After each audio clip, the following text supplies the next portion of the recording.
Hello everyone. Thank you for joining me today for another presentation as part of the GreyLearning webinar series. I'm Tim Grey once again, and so happy to have you joining us here today, especially under the current circumstances. And so I imagine many of you are trying to brush up on your photography skills just a little bit and get caught up on tasks around the home, as many of us, I imagine most, if not all of us, are under various stay-at-home orders. And so we're trying to put together a few more webinar presentations, both because I imagine you would appreciate more presentations since you've got a little bit more time on your hands potentially, and also because my schedule has changed rather dramatically as well. So again, I'm Tim Grey. Normally I would be traveling. In fact, I was due to be traveling right now and soon making my way back to New York City for photo workshops there. Those, unfortunately, under the circumstances, are not going to be happening. But that does give me a little more time to put together some webinar presentations, and I certainly appreciate you joining me for these. And I do want to thank right off the bat Tamron for making this presentation series possible. Tamron is a sponsor of the GreyLearning webinar series. We certainly appreciate their support, especially at times like these when we're wanting to watch some more webinars maybe than usual. So thanks again to Tamron. Thanks to you for joining me today. Let's dive right in. Today we're going to talk about my top tips for getting sharper photos. And this obviously covers a variety of different categories as it relates to the sharpness of photos. And we're going to start off with, of course, the most obvious tip for sharper photos right off the bat. Yes, use a tripod, which you can see from this photo. I am not necessarily one to use a tripod if I can avoid it, but certainly to get a sharper photo, a tripod can be helpful. So as I mentioned, I tend not to use a tripod all that much, but there are situations where a tripod is an absolute must. And the reality is that under many circumstances, a tripod can help in terms of just ensuring that you've got that stable platform for the camera, even if conceptually the shutter speed you're using is fast enough for hand holding, and I'll certainly talk about that to some extent today as well.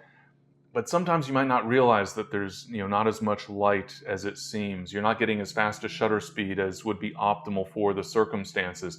And so trying to make sure that you're using a tripod at least when it's necessary, when you're using a moderately long exposure, a relatively slow shutter speed.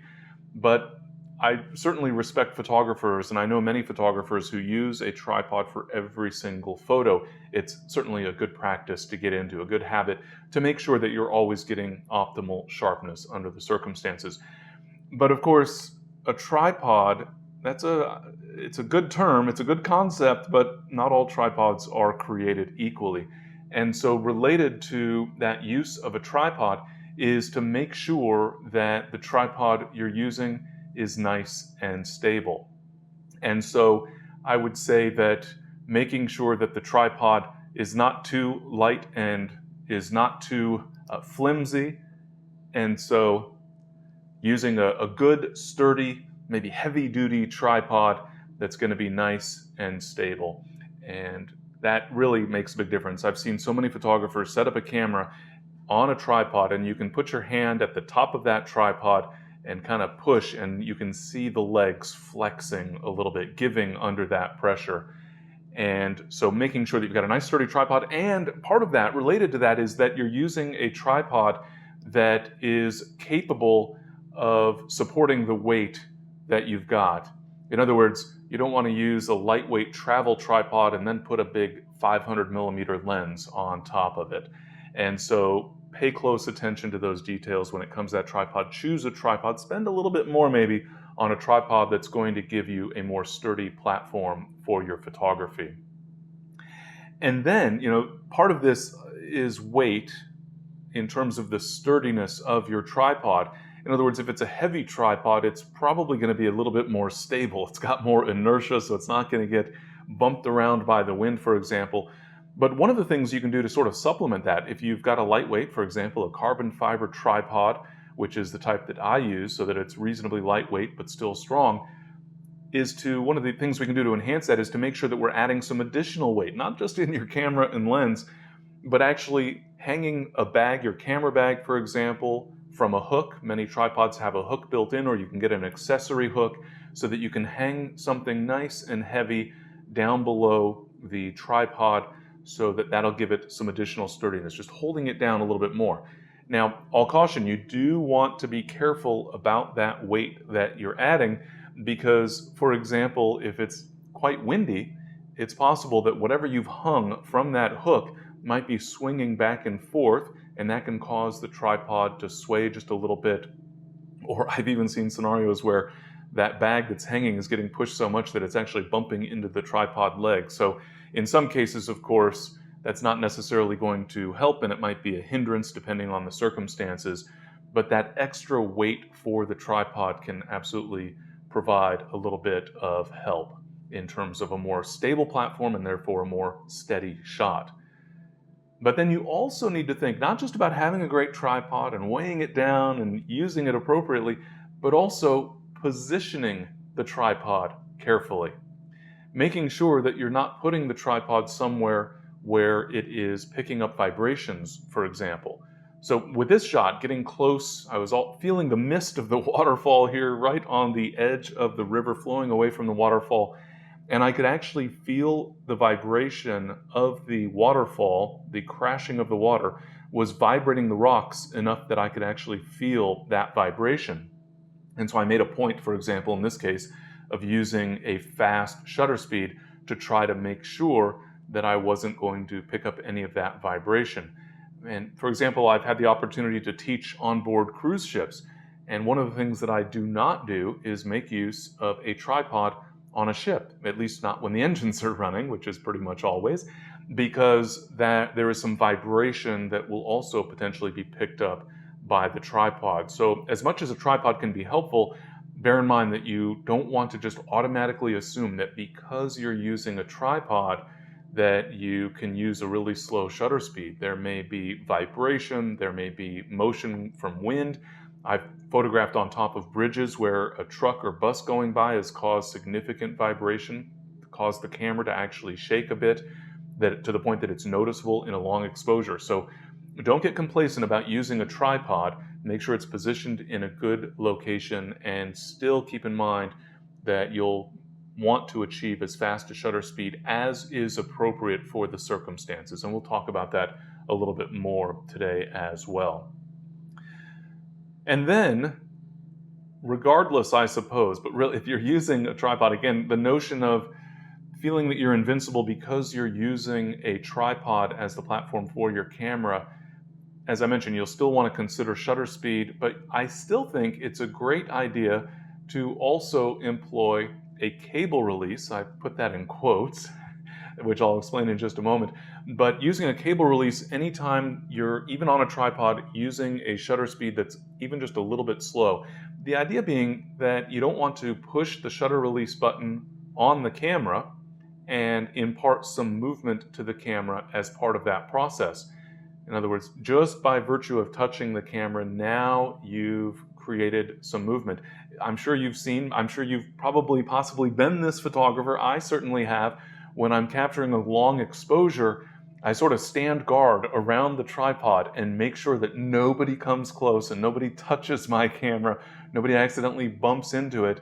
And so as part of that, taking that a step further, I'm not going to let anybody else, not even a dog that's walking by, I'm not going to allow them to touch my camera, my tripod, when I'm capturing a long exposure. But by the same token, I sort of shouldn't be touching my camera when I initially capture the image, because that initial movement can be enough to blur the photo, to give the photo a little bit of a motion blur, which obviously can be problematic.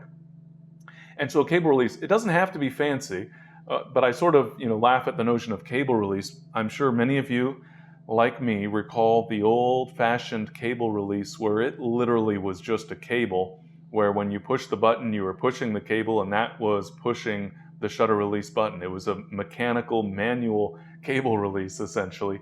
Now we have these modern gadgets that go far beyond just being a cable release. It's using a digital signal, of course, connected to your camera, but they go far beyond that. They're essentially little computers, and so many cable releases, many remote controllers now, they would be referred to as typically, or a timer controller.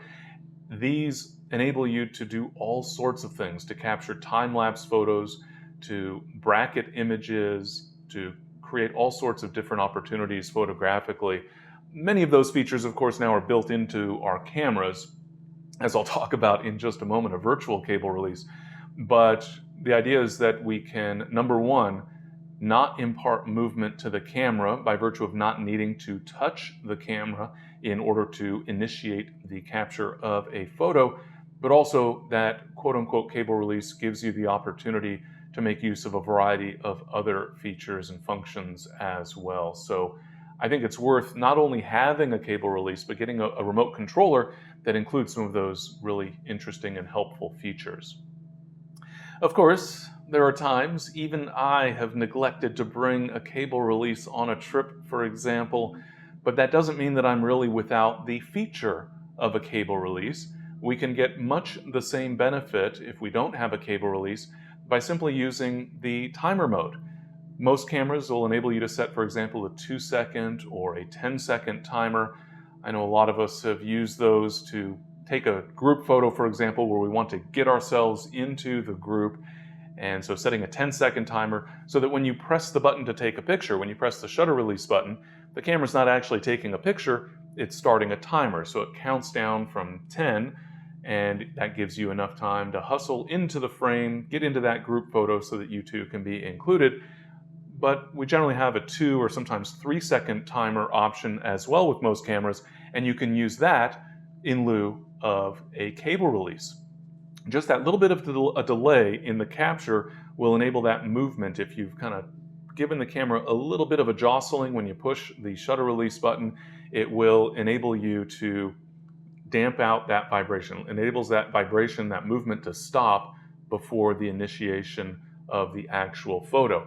And of course, if you're really nervous about moving the camera, you could use the longer timer. You could use a 10-second timer. But also keep in mind, one of the challenges of using timer mode is that you can't precisely time when the picture is going to be taken. I mean, I guess in theory you sort of can, right? Because you know with the 2-second timer, the photo will be taken 2 seconds after you press the shutter release button. But how do you anticipate 2 seconds before the best action is going to happen when you want to take a photo? So cable release is still best when you want to be able to trigger the photo at a precise moment. But of course, for a lot of landscape photography, for example, the specific timing of when you capture the photo, a second earlier or a second later, is not going to have a dramatic impact on the overall photo. You'll get by just fine. And so generally speaking, the timer is going to work great, but do bear in mind that it gives you that limitation of not being able to say, I want to capture the photo at this exact moment, not 2 seconds later. So cable release, I think, is still a great accessory for any photographer so that you can not be touching the camera when you're capturing a photo, but still precisely time when that photo can be captured.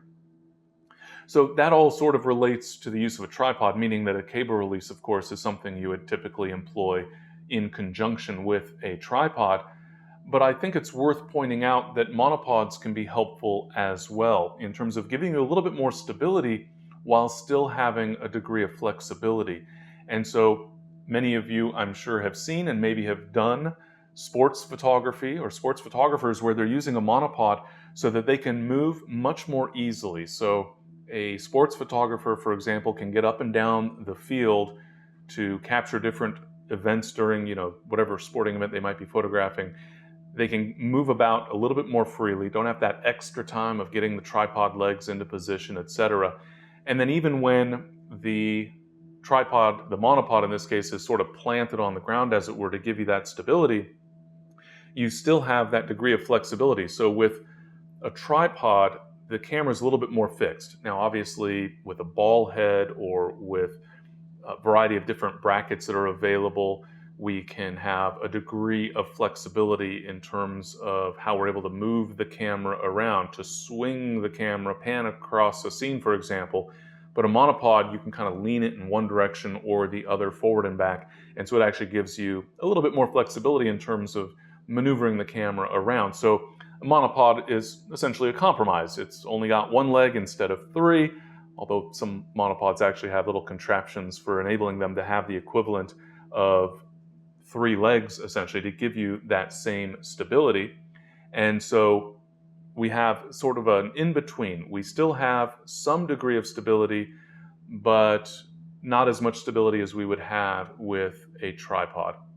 So in situations where you're concerned about maybe the shutter speed or using a long lens or hand holding because it's a long lens that's kind of heavy, then a monopod can give you that stability.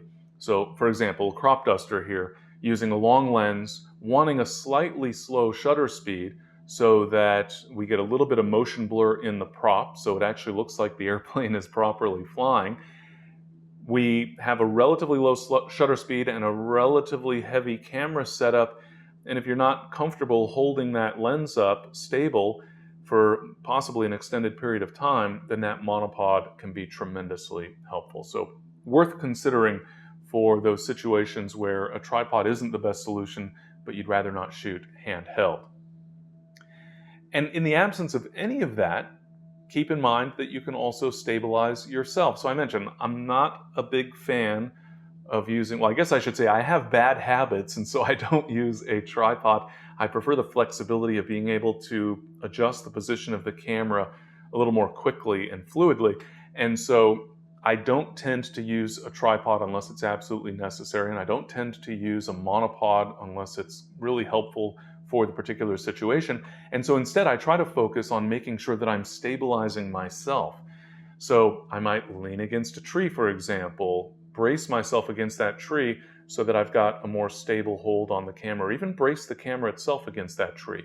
Or if I don't have anything to lean against, I can just brace my elbows, tuck my elbows into my body, essentially into my sides, so that I've got a more stable hold on the camera. So there's a variety of ways that you can help make sure that you've got some degree of stable platform even without the use of a tripod or a monopod. A good example would be, for example, using a beanbag. There's a variety of different beanbags, including one that I've used where you can screw the beanbag into the camera body itself, just as you would a plate for use on a tripod. And that gives you the ability to then rest the camera pretty easily on a variety of different surfaces. But again, the key is to make sure that that camera is as stable as possible so that we're not imparting any movement to the camera, any movement that might translate into a little bit of a blur in the photo. Keeping in mind, of course, sometimes blurs are good, and I'll talk about that shortly. But generally speaking, when it comes to sharper photos, it means starting off with a nice, stable platform for the camera. And then, of course, there are other gear considerations, and so thinking about which lens you might want to buy. And there's a variety of ways that we can go about making these decisions. So I've used DxO Mark as a reference. This is a website from DxO, and they maintain a database essentially with testing of various lenses on different cameras. And so you can look up a wide variety of different gear combinations and then get a rating for the overall score for the lens, as well as, in the context of today's presentation, the critical factor might be sharpness. And so making sure that you're purchasing the best lens for your particular needs. But you can also take a look at reviews online, for example, in order to get a sense of the relative sharpness of a given lens. And you could talk to someone who is in the know at a camera store, for example. And also, another great option when it comes to choosing lenses, trying to figure out which lens is right for you or whether a particular lens is going to be a good fit, is to rent a lens for a short period of time, test it out for yourself, get a hands-on experience with that lens. And as part of that process, I think it's worth considering whether or not you're going to get a lens that includes stabilization. And so, given the choice, I would tend to favor having stabilization. You'll find in some cases the same lens model might be available with or without stabilization as a feature. Of course, with stabilization is going to be a little bit more expensive, but it's also going to help you get sharper photos. And so I would consider whether or not you're likely to use stabilization, whether or not it's going to be beneficial to your type of photography, and especially the longer the focal length of the lens, the more likely I'm going to want to make sure that it has stabilization. For a wide-angle lens, stabilization might be helpful in some situations, but it's probably not a critical feature because you could generally use a slower shutter speed more safely with a wide-angle lens. With a longer lens, I would definitely favor opting for a lens with stabilization. And of course, if you have stabilization, then it's a really good idea to employ that stabilization. And keep in mind, many of you have switched to mirrorless cameras, for example, many of which include in-camera stabilization. In other words, it's camera stabilization rather than lens stabilization, essentially. It's really just a variation on a theme. It is stabilizing the image that you're photographing, of course. It is effectively measuring the movement that is inherent in the camera or the lens, that overall combination, and then subtracting it. So there'll be, for example, with a lens, internal lens elements that are shifting around to make sure that there's no movement being imparted to the scene, to the photograph, based on the movement of the camera. And essentially what that does is gives you the effect of a faster shutter speed. Now, obviously, this is just kind of a shorthand for talking about the result, but we'll get a sharper photo, all other things being equal, if we're using a lens or a camera with stabilization. And in fact, you'll often see that the effect of that stabilization, the benefit of that stabilization, is described as having a certain number of stops of benefit. And so if it said that there were 2 stops of improvement, for example, and let's assume that we were able to get a shutter speed of a 30th of a second, then that means that that stabilization with 2 stops of benefit is giving you a photo, giving you a sharpness as though you had captured it at 125th of a second rather than a 30th of a second. And so in situations, especially where you've got kind of low light, you're hand holding, it's reasonably dark. So with this photo, for example, this was captured handheld, granted with a relatively wide angle lens. This was at a focal length of 37 millimeters, and the shutter speed was a 1/45th of a second. That's not bad. That's good for the focal length. That's reasonably good for hand holding, but it's a little on the slow side. And so using stabilization, again, if we assume that the stabilization on this lens is giving me a 2-stop benefit, then that means that the photo is the equivalent of about 180th of a second shutter speed. And 180th of a second with a wide angle lens, I really wouldn't hesitate at all in terms of hand holding to capture that photo. At a 45th of a second, I start to feel maybe slightly nervous. I might want to consider opening up the aperture or raising the ISO or maybe even breaking out the tripod and getting set up. I'm not terribly nervous at a 45th of a second, but I sure feel a whole lot better at a 1/80th of a second, and that's where that stabilization can come into play. But of course, keep in mind that stabilization in some cases can actually create problems, meaning that the stabilization might be compensating for motion that's not actually there. It might see motion in the scene and misinterpret it. And so you'll want to be aware of whether or not you should use stabilization when you're capturing on a tripod. Now, keep in mind, some lenses do have special modes for stabilization that are intended to be used with a tripod. And so if your lens has that mode, you could certainly take advantage of that mode, but you might consider even just turning off stabilization. Now, in some cases, stabilization will be helpful. I've had scenarios where stabilization on a lens that is on a tripod, but on a windy day, well, a windy night actually, that the stabilization actually helped even though the lens did not have a tripod mode for stabilization. So it's a little bit tricky. There are situations, what I would say is, if the tripod platform is really nice and stable, then probably you should turn stabilization off unless there's a tripod mode on your particular lens.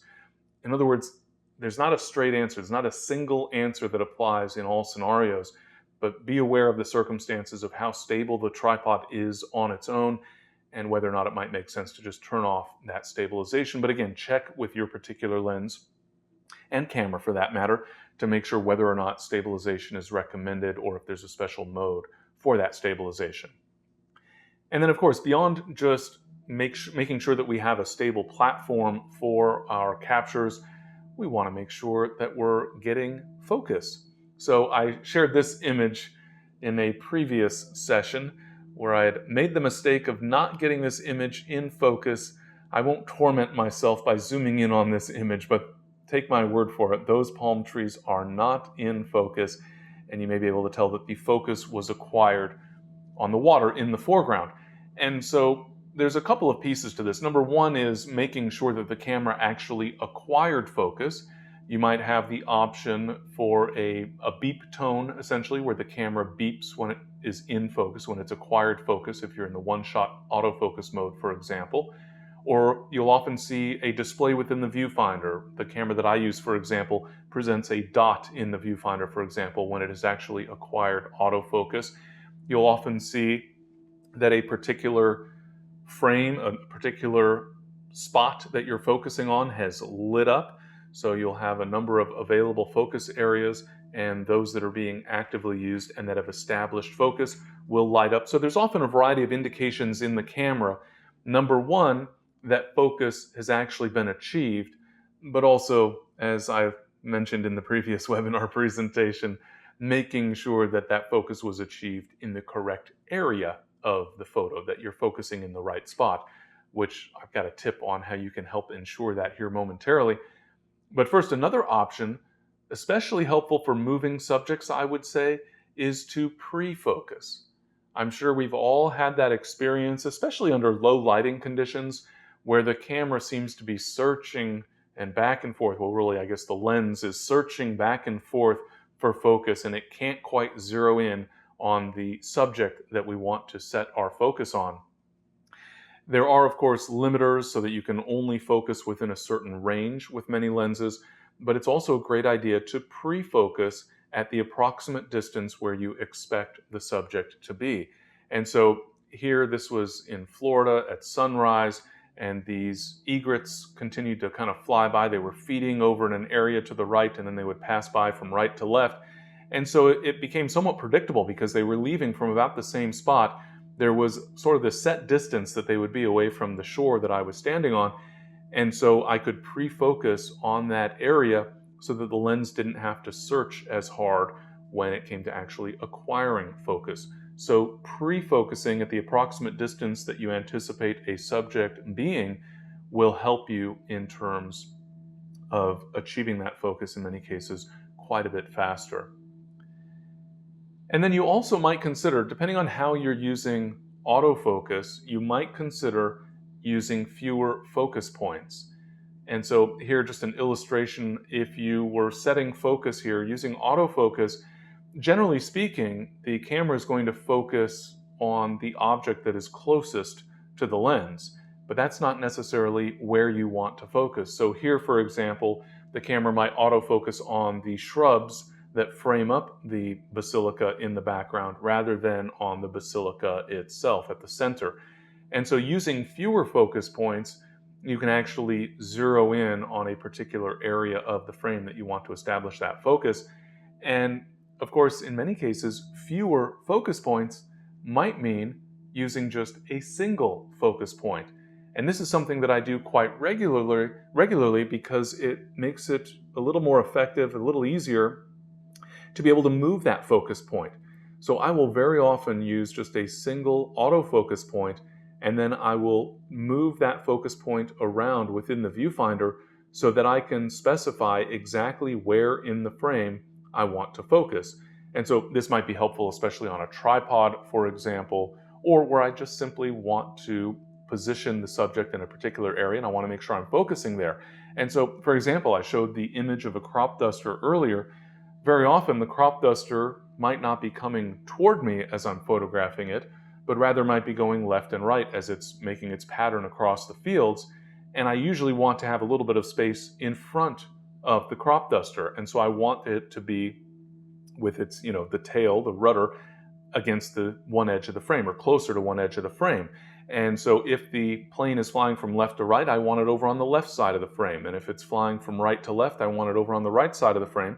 And so I could move a focus point, and not only does that enable me to position the focus point on the subject, it also gives me, especially obviously helpful for moving subjects, it gives me essentially a target to use for positioning that subject.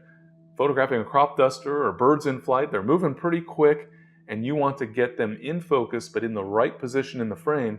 And so having a focus point in the right position gives you that target. So not only are you focusing in the right place, you're positioning the subject in the right place as well. And then somewhat related to this, with a little bit of caution, at least initially, is to consider using back button focus. Many cameras today include a button on the back that's either designed for setting focus or that you can program for that purpose so that you can establish focus separate from the shutter release. That, of course, would mean you should, in my opinion, turn off autofocus for the shutter release button so that you must focus with the back button, not with the shutter release. And what that really means is that when you, for example, frame up a scene, let's assume for this photo that I want to focus on the heads of wheat there and that my focus point is at the center, I could tilt my camera up a little bit in order to focus on the right wheat if I wasn't going to move the focus point around, for example. I can simply tilt the camera, establish my focus by pressing and holding the back button for focus, and then release the button once focus is acquired, and I can recompose. I can tilt the camera back downward so that I've established focus, and now because I've disabled focus for the shutter release button, when I go to take the picture, I'm not refocusing. So I've established my focus and I've separated that focusing feature from the taking of the picture or the establishing of the exposure. So I find that to be very helpful in a wide variety of situations. But if you've not used back button focus, please make sure that you practice it extensively before you actually commit to using it. I've seen far too many photographers that decide, oh, that's a good idea, I'm going to enable back button focus, and now they have a lot of images that are out of focus because they weren't accustomed to using that back button for focus, and so they end up not pushing the button, only using the shutter release to capture the photo. And so do practice. If you've not gotten in the habit of making use of the back button focus, do practice. I've gotten to the point I've been using back button focus for decades now. And so I'm to the point where if you asked me, did I actually press the back button focus, I wouldn't be able to tell you that I absolutely did because it's so automatic, I'm not even thinking about it. So I really encourage you to get to that point with back button focus before you start using it in your real photography, you might say. Go into the backyard and practice for a few hours. Make sure that it becomes absolutely automatic, making use of that back button focus. And as a little bit of a side note, one of the other reasons that I love using back button focus is that it makes it very easy to switch between continuous autofocus and one-shot autofocus.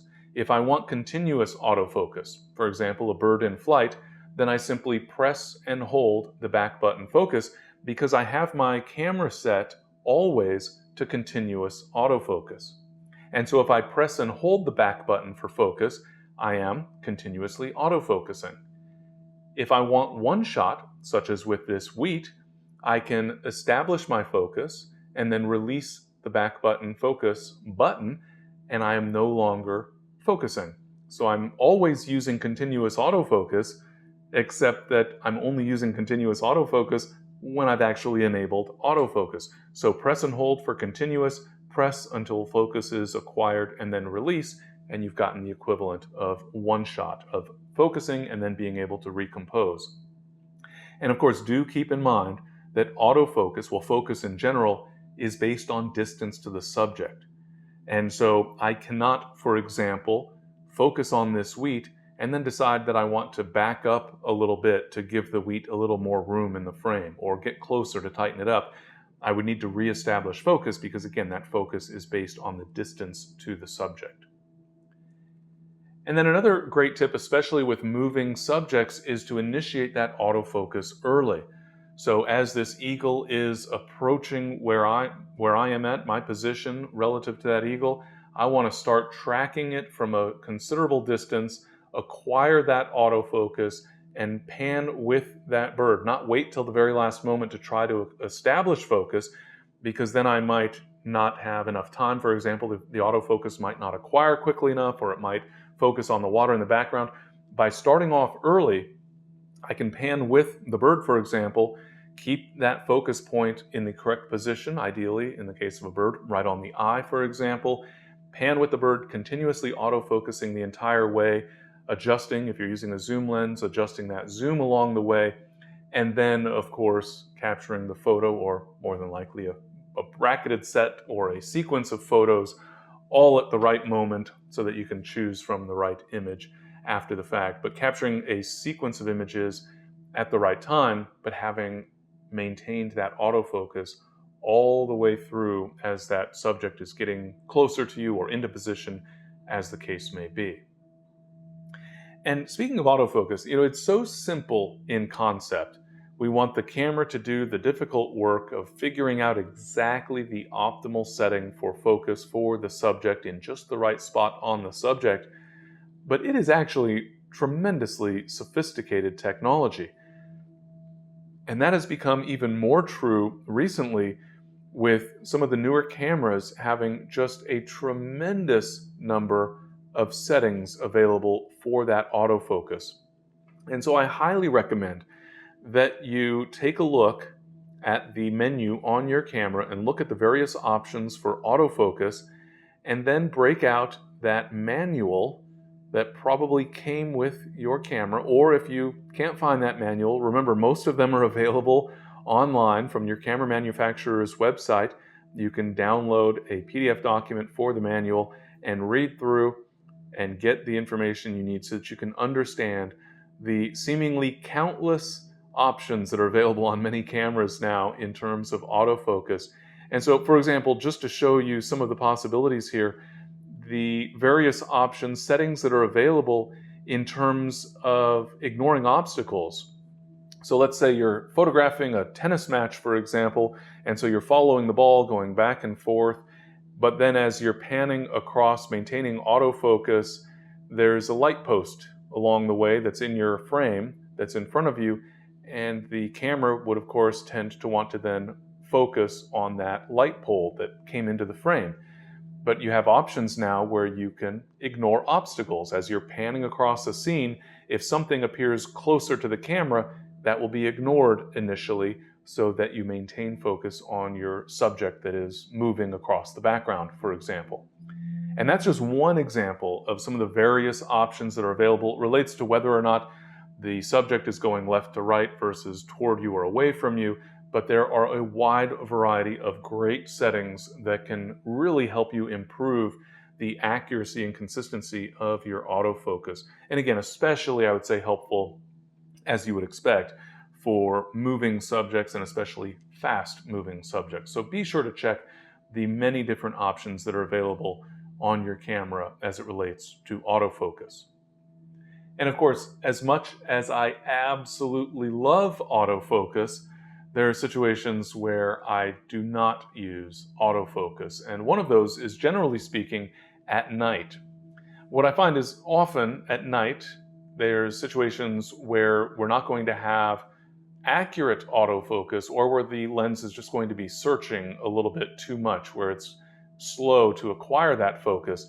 But I've also found that very often autofocus, when there's not very much light, the camera established focus, but not necessarily at the optimal position, at the optimal distance. And so even if it's a subject such as this, the Duomo in Florence, Italy, that is well lit at night, there's good contrast there, I still recommend using manual focus in order to ensure that you have optimal focus for your subject. And it's not only at night, of course, even in low contrast situations. So here, just a little bit after sunrise in the Alps, and photographing across this haze, and the lens was struggling to acquire focus because there just wasn't enough contrast. In some cases, you could point the lens at a particularly high contrast area of the scene, but I very often find it's just faster to manually focus in those types of scenarios. And essentially, the scenarios where I would say the tripod is more or less necessary are the same scenarios where you're more than likely, or you're more likely anyway, to have a situation where the camera can't focus as quickly or sometimes at all. And so when you're on a tripod, I would be a little more inclined to consider manual focus. And when it comes to manual focus, I imagine many of you, like I do, have sometimes a hard time determining exactly when the image is in focus, especially if, like me, you wear glasses. And so another great tip for establishing manual focus is to make use of live view on your camera when you're establishing focus, keeping in mind that generally you can zoom in with that live view display, not zooming using the lens. Set the lens, if you're using a zoom lens, to the framing that you want for the scene, but then you can use live view and zoom in with the live view display. Very often there will be, for example, a 5x and 10x zoom option for the live view display, and then you can use that to zero in on the specific area of the subject that you want to be in focus and establish manually using that live view preview. I find it to be tremendously helpful. And certainly for night photography, that's a big deal. It's tremendously helpful. But also for close-up or macro photography, any situation where it can be tricky to get the focus established accurately and in just the right spot. With this flower, for example, I was photographing wide open at an f1.8 aperture, so I have very, very narrow depth of field, and I wanted to make sure to get it on the right spot in the interior of the flower. And so manual focus in that type of scenario, I think, is just invaluable. And then again, if you're using a camera that has such a feature, which would be generally a mirrorless camera, then you can make use, or at least or a mirrored camera where the mirror is up if it's an option, but you can make use of focus peaking. Now, the feature varies a bit from one camera to the next, and I find sometimes on some cameras the display is not as useful as it could be. What focus peaking does is shows you a visual indication of where in the scene the focus has actually been established, which portions of the image are in focus. And it shows a color overlay on the image itself in the areas where focus is established. So here, just a little sample photo of this balsa glider. If you look closely, you'll see that on the near wing, along the red stripes, there are little areas of yellow. That color, actually, the yellow that you see, the setting by default is red, which would not be very useful in this case, but you can generally change the color of that focus peaking, and then as you adjust the focus, you'll be able to see that peaking indicator change. So this is actually a video. I'll go ahead and play that video, and you can see that as I shift the focus, that peaking, the yellow highlight, is also shifting position so that we can see where focus has been established for the image, so that especially in a scenario like this where I'm using narrow depth of field, relatively narrow depth of field, I want to make sure that I get that focus in just the right spot. Another thing that can be very helpful in optimizing the sharpness of your photos is to aim for the optimal lens aperture. And as a very general rule, if you stop about 2 stops down from a wide open aperture, for most lenses, that's going to give you about the optimal sharpness. The idea is that as we stray in one direction or the other, we're starting to see more diffraction, more issues. So especially with longer focal length lenses, when we stop down significantly, so going even beyond, in many cases, f22, we might be able to go somewhat significantly beyond that, we'll often find that sharpness suffers as a result. And so when you're looking at lens reviews, for example, you'll sometimes find information about the degree to which the lens loses sharpness out at the edges versus the center, but also at different aperture settings. And so if you can get the information based on testing for which aperture is best for your particular lens, for the lens you're using, that's great. But when in doubt, generally speaking, about 2 stops down from wide open will give you a good sharp aperture, a good sharp setting for that scene. Now, of course, that doesn't mean I'm going to sacrifice depth of field, because I want to make sure that I'm getting appropriate depth of field. I don't want to just always use f8 as my aperture, but it does mean that when the lens aperture is not a critical consideration in terms of depth of field, then I'm going to aim toward somewhere around what is on many lenses going to be around about f8 as an optimal sharpness setting for that lens aperture. But again, that doesn't mean that we just ignore depth of field. And so it can also be helpful to, number one, consider depth of field, but also maybe actually calculate depth of field.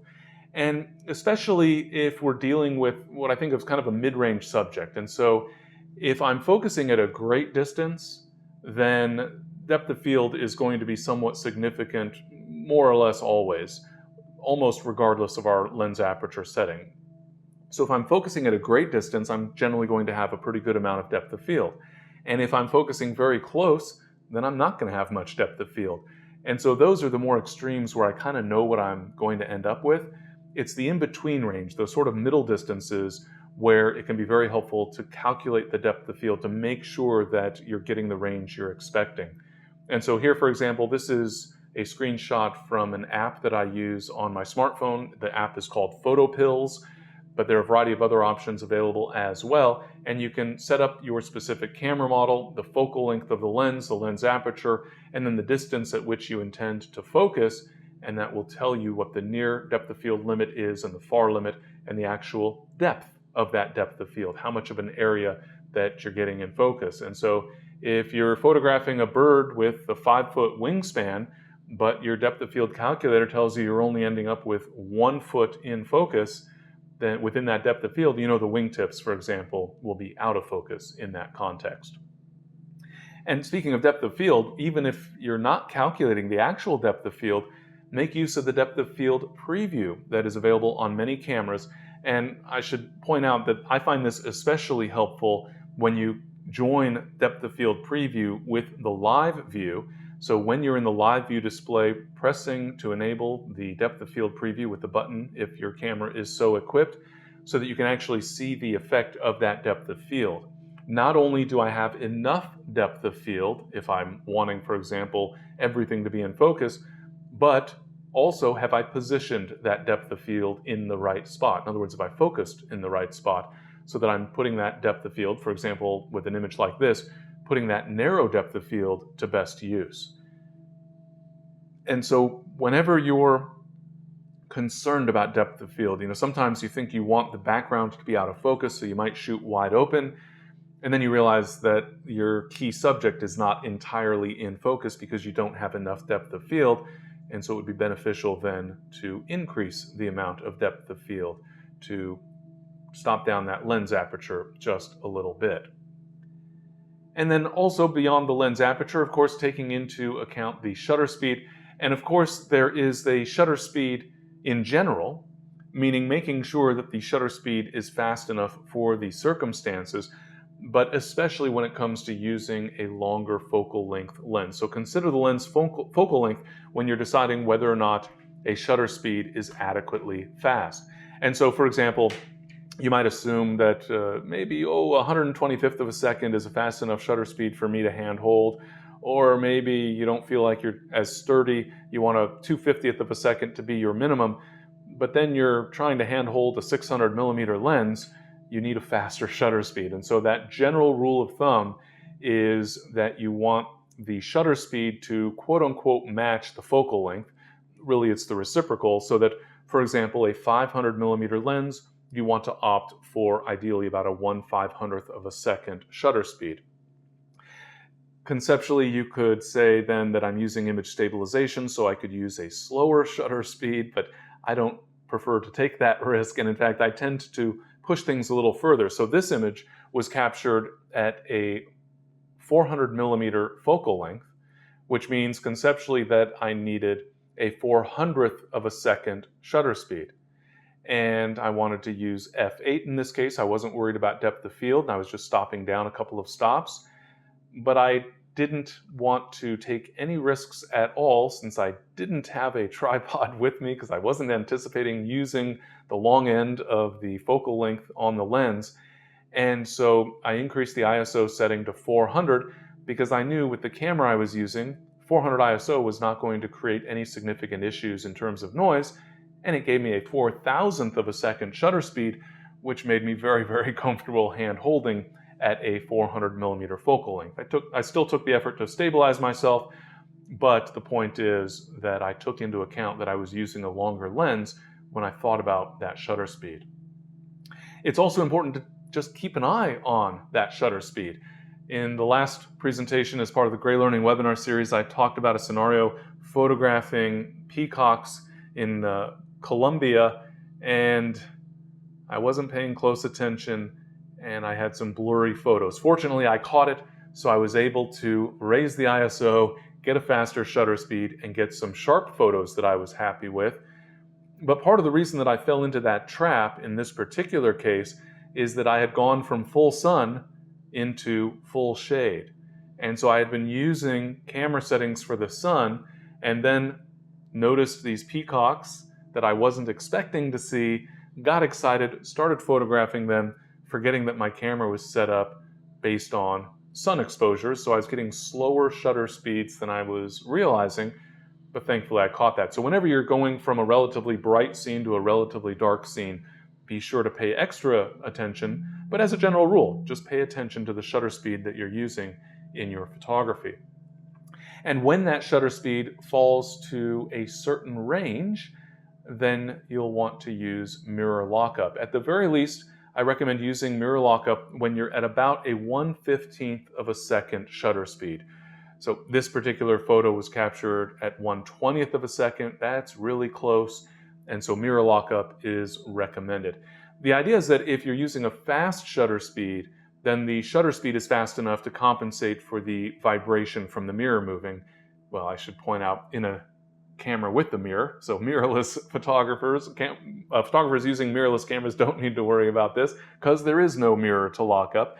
But for digital SLRs, so again, around a 15th of a second. If you're using a relatively fast shutter speed, it's compensating for that little vibration. If you're using a long exposure, then the exposure is long enough that that vibration is just a tiny portion of the overall exposure, so it won't be a significant impact.